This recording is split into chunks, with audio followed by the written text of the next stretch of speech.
കുമ്പളയിൽ മാരക മയക്കുമരുന്നുമായി മംഗളൂരു സ്വദേശി പിടിയിൽ. ഉള്ളാൾ പെരുമന്നൂർ സ്വദേശി സയ്യിദ് അഫ്രീദിയാണ് അറസ്റ്റിലായത്.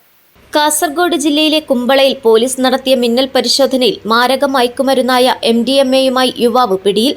മംഗളൂരു ഉള്ളാൾ പെർമന്നൂർ സ്വദേശി സയ്യിദ് അഫ്രീദിയാണ് അറസ്റ്റിലായത്. ഷിറിയ മുട്ടത്തൻ നാഷണൽ ഹൈവേ 66-ന് സമീപം വെച്ചാണ് ഇയാൾ പോലീസ് പിടിയിലായത്. കുമ്പള സബ് ഇൻസ്പെക്ടർ സനീത് സിയുടെ നേതൃത്വത്തിലുള്ള പോലീസ് സംഘം മറ്റൊരു കേസിലെ പ്രതികളെ തിരയുന്നതിനിടയിലാണ് മുട്ടം സർവീസ് റോഡരികിൽ സംശയാസ്പദമായ സാഹചര്യത്തിൽ സ്കൂട്ടറിലിരിക്കുകയായിരുന്ന അഫ്രീദിയെ കണ്ടത്.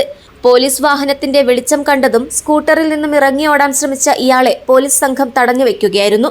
തുടർന്ന് നടത്തിയ ദേഹപരിശോധനയിലാണ് ഇയാളുടെ പാന്റിന്റെ പോക്കറ്റിൽ സൂക്ഷിച്ചിരുന്ന ലെതർ പൗച്ചിനുള്ളിൽ നിന്ന് 19.340 ഗ്രാം MDMA കണ്ടെടുത്തത്.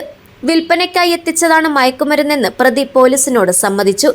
പരിശോധനയിൽ പ്രതിയിൽ നിന്ന് 19.340 ഗ്രാം MDMA-യും കടത്താൻ ഉപയോഗിച്ച സ്കൂട്ടിയും പിടിച്ചെടുത്തു.